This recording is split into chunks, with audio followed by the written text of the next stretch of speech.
دوسری ایک بات اور بڑی ضروری ہے اور میرا دل کرتا ہے یہ تقریر روز کی جائے۔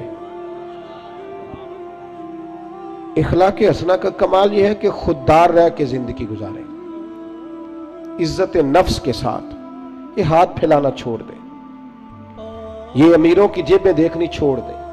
آپ یقین کریں کبھی بڑی بڑی تکلیف ہوتی ہے۔ ایک اجتماع میں، ایک پروگرام میں گیا تو وہاں قاری صاحب نے ایک سابقہ MP صاحب کو بلایا ہوا تھا، تو کھانے کی میز پہ بیٹھے تو وہ علماء کو نصیحتیں کر رہے تھے،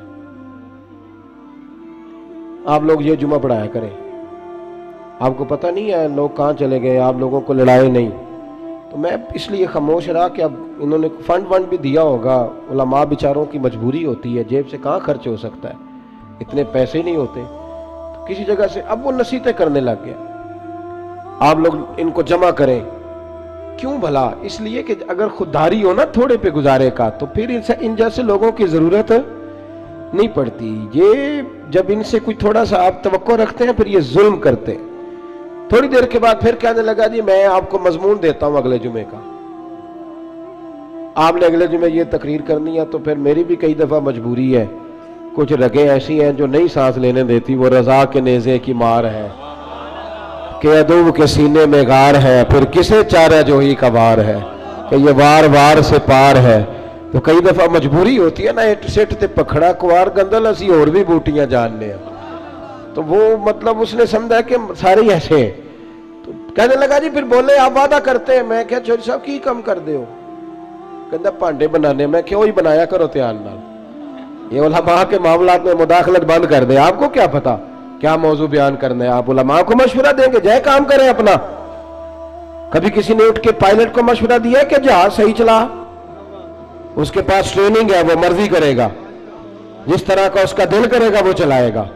کبھی کسی نے بس کے ڈرائیور کو اٹھ کے مشورہ دیا ہے کہ یہ والا گیئر لگا، گاڑی یہ گیئر مانگ رہی ہے۔ آپ خدا کا خوف کریں، یہ 8 سال مدرسے میں پڑھا ہے، اس کو پتہ ہے اس نے کیسے کر کے دین چلانا ہے۔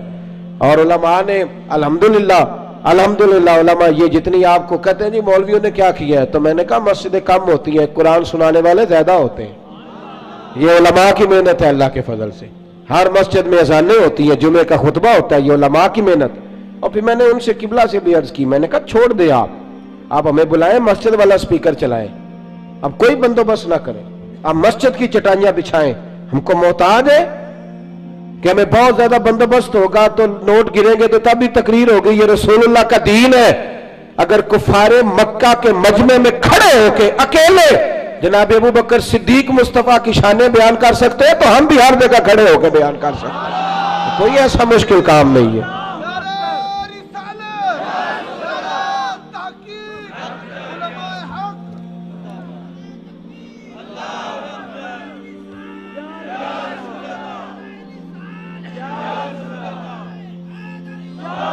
تھوڑی نا خودداری، عزت نفس، یہ غریبوں کو مشورہ دے رہا ہوں، چھوڑ دیں آپ چودھریوں کی گاڑیوں کے پیچھے بھاگنا، کچھ بھی نہیں ہوتا، آپ چھوڑ دیں ان کی پرواہ کرنی، آپ ایک ایک بچے کو خود خرچ اٹھائیں، آپ خود دیکھیں ہم نے کیسے ان کو لے کر کے آگے جانا، خودداری سے جیئیں، عزت نفس۔ ایک بات مجھے بتاؤ، جس نے حرام کا مال کمایا ہے اور روزانہ چھوٹے گوشت سے روٹی کھاتا ہے وہ زیادہ اچھا ہے یا جو حلال کھاتا ہے پر اچار سے کھاتا ہے وہ زیادہ اچھا ہے؟ آپ عجیب بات کرتے ہیں میاں۔ میرے ابا جی سے ایک دفعہ میں نے پوچھا ابا جی آپ کو پسند کیا ہے؟ کہنے لگے جو پتر بھوک لگی ہوئے تو ہر شے پسند ہوندی ہے، تے نہ لگی ہوئے تو نخرے ہی ہوندے نے، اور دوپہر کو بھوک لگی ہو تو اچار بڑا چسکا دیتا ہے، کبھی کھا کے دیکھیں، شرط یہ ہے کہ بھوک لگی ہو، چٹنی کی جو لذت ہوتی ہے وہ اور ہوتی کوئی نہیں۔ آپ مہربانی کریں، گڑ سے بھی روٹی گزر جاتی ہے، میں نے الحمدللہ خود پیاز سے کھانا کھایا۔ میں دوپہر کو گھر آیا اسکول سے تو اماں جی سے پوچھا اماں جی روٹی ہے؟ کہنے پتر کوئی نہیں، تو میں نے کہا میں نے کھانا کھانا ہے، تو اماں کہنے لگی بیٹے دو ہی حل ہے، یا تو میں کسی سے قرض لوں اور تمہارے لیے 2 ٹائم سالن پکایا کروں، اور یا پھر تم سیانے ہو جاؤ۔ تو میں نے کہا جی نہیں آپ قرض نہیں لیں، آپ بتائیں کیا کرنا ہے؟ تو کہنے لگی تمہارا ابا کھا کے گیا ابھی پیاز کے ساتھ روٹی، گزر جائے گی؟ میں نے کہا آپ لائیں انشاءاللہ گزرے گی، کیوں نہیں گزرے گی، حلق سے گزرے گی، کیا اس میں حرج ہے؟ آپ اپنی مٹی پہ چلنے کا طریقہ سیکھیں، کسی کے سنگ مرمر پہ چلو گے تو پھسل جاؤ گے۔ آپ چھوٹی مسجد میں گزارا کریں، آپ خودداری سے جیئیں، عزت نفس حسن ہے زندگی کا،